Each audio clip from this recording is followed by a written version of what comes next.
Bonjour et bienvenue dans la pensée d'Aline. Cette semaine, je partage avec vous les leçons que j'ai apprises des chapitres 5 à 7 du livre d'Alma. La semaine dernière, nous avons vu qu'Alma avait remis le siège du jugement à Néphia pour se consacrer exclusivement à la prédication dans le pays, pour amener le peuple au repentir et à la foi au Christ. Alma commence son ministère dans la ville de Zarahemla, où en fait les dissensions et les intrigues de prêtres s'étaient distillées à travers tout le peuple et particulièrement à l'intérieur de l'Église. On a affaire ici à la génération montante qui n'a pas connu le roi Benjamin, qui n'a pas connu les paroles d'Aminadi, qui n'a pas connu finalement cette grande conversion qu'on voit dans les chapitres précédents. Et donc, Alma essaie de rappeler à cette génération montante l'histoire de leurs parents et de leurs grands-parents qui ont été convertis et essaie finalement de les faire réfléchir sur le pourquoi de cette conversion. Qu'est-ce qui a fait qu'ils ont cru? Parce que le vrai problème avec cette génération, c'est qu'ils ne croient pas. Et parce qu'ils ne croient pas, eh bien, ils ne mettent pas en pratique les croyances de leur père.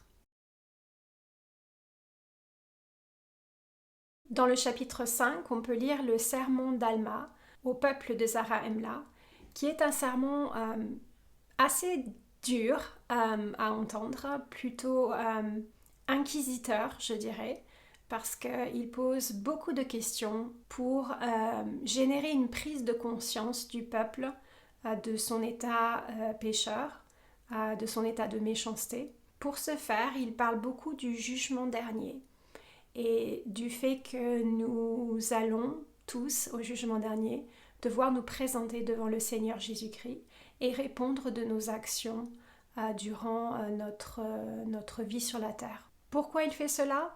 Mais en fait, ce que Alma dit, c'est qu'il n'y a que deux camps, celui du Christ et celui de l'adversaire. Et on ne peut pas vraiment se placer entre les deux. C'est pour cela que Alma, je pense, ressent ça par rapport à la génération montante et leur dit que il faut qu'ils choisissent. Il faut qu'ils choisissent parce que quand le jugement dernier viendra, il faudra être dans le bon camp. Et puis à partir du verset 29, il va faire un certain nombre d'accusations. En fait, il va mentionner toutes les choses dont ils sont coupables. La première chose, c'est au verset 28. Il leur dit, voici, êtes-vous dépouillés de l'orgueil, puisque les Néphites, ça c'est vraiment leur point faible, hein, c'est l'orgueil et surtout l'amour des richesses. D'ailleurs, il le mentionne un peu plus tard au verset 53, lorsqu'il dit « Allez-vous persister à porter des habits somptueux et à mettre votre cœur dans les choses vaines du monde, dans vos richesses ?» Puis au verset 30, « Y en a-t-il un parmi vous qui se moque de son frère ou qui l'accable de persécution ?» Et il répète ces mêmes accusations un peu plus loin, au verset 54. Persisterez-vous à penser que vous êtes meilleurs l'un que l'autre? Persisterez-vous à tourner le dos aux pauvres et aux nécessiteux et à leur refuser de vos biens? Et il leur dit pleinement que s'ils ne se repentent pas, eh bien, leur nom sera effacé du registre de l'Église. Au chapitre 6, on voit que le sermon d'Alma a fait son cheminement dans le cœur de certains, pas de tous, mais de certains. Et il y en a qui vont même se faire baptiser, qui ne sont pas membres de l'Église.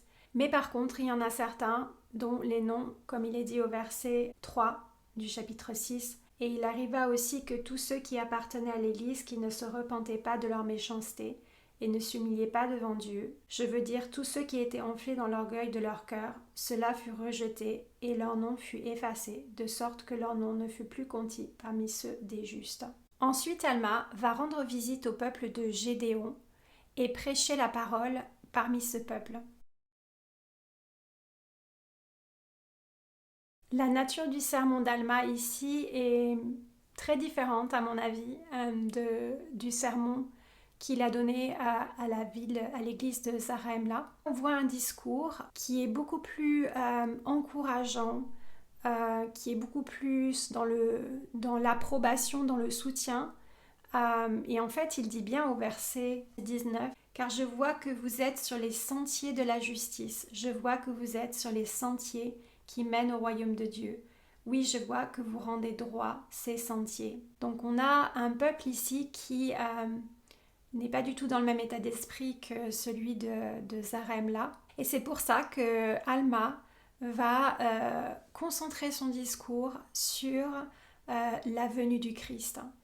Et je pense que ces versets qui sont bien connus et qui sont si touchants sur le sacrifice expiatoire du Christ et qui sont contenus au verset 10 à 14 est un vrai soulagement, une vraie source de réconfort pour peut-être des membres de l'Église qui eux aussi finalement avaient été persécutés, mais aussi peut-être pour ceux qui ne sont pas membres de l'Église et qui avaient été persécutés par les membres de l'Église.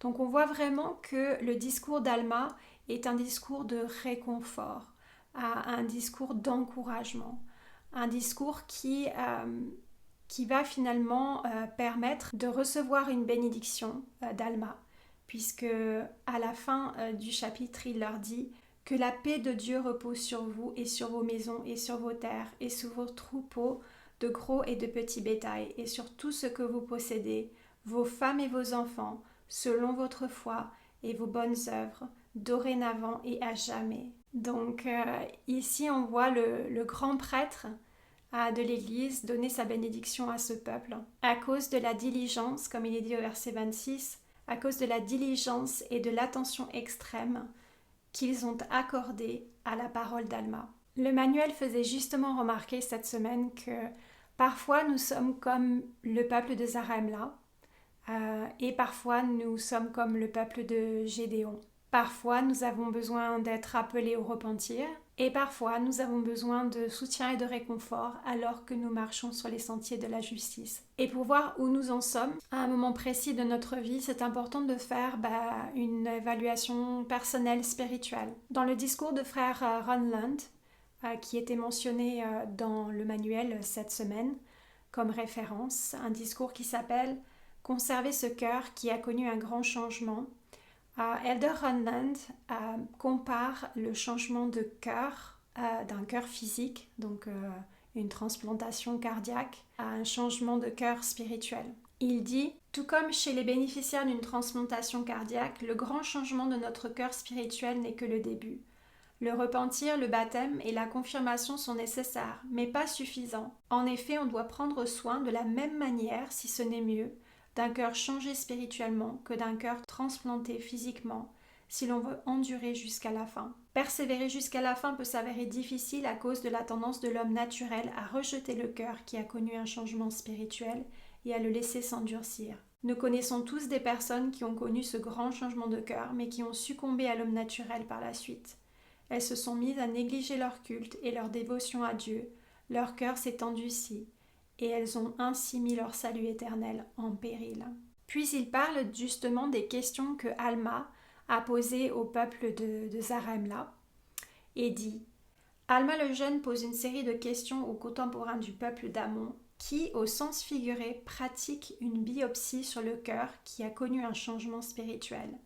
Répondre à de telles questions avec honnêteté nous permet de corriger les premiers signes d'écart par rapport aux sentiers étroits et resserrés et de respecter rigoureusement nos alliances. » Il termine par ces mots.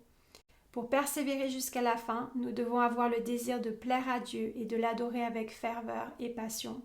Cela signifie que nous devons entretenir notre foi en Jésus-Christ en priant, en étudiant les Écritures, en prenant la Sainte Seine chaque semaine et en ayant la compagnie constante du Saint-Esprit. Nous devons aider et servir les autres activement et leur faire connaître l'Évangile. Nous devons être parfaitement droits et honnêtes en tout, ne jamais transiger sur les alliances que nous avons contractées avec Dieu ou nos engagements envers les hommes, quelles que soient les circonstances. Dans notre foyer, nous devons parler, nous réjouir du Christ, et le prêcher afin que nos enfants et nous-mêmes ayons le désir d'appliquer l'expiation dans notre vie. Nous devons déceler les tentations qui nous assaillent facilement et nous en éloigner le plus possible. Pour finir, nous devons fréquemment pratiquer une biopsie de notre cœur qui a connu un grand changement et faire disparaître tout signe de début de rejet. Quelle que soit notre position, notre place sur le chemin des alliances, nous pouvons faire cette biopsie spirituelle et nous devons la faire. Il en va de notre survie éternelle. Nous devons la faire régulièrement pour savoir où nous en sommes dans notre changement de cœur. Si nous continuons à naître spirituellement, régulièrement, chaque jour si possible et même chaque heure. Voilà, c'est tout pour la pensée d'Aline cette semaine sur mon ressenti des chapitres 5 à 7 d'Alma. Je suis reconnaissante d'avoir cette opportunité de partager avec vous chaque semaine. N'hésitez pas à vous abonner à la chaîne et à regarder aussi les vidéos de mon ami Christian Ovrard. Je vous souhaite une excellente lecture, une excellente étude de vos écritures et du programme Viens, suis-moi cette semaine et je vous dis à très bientôt.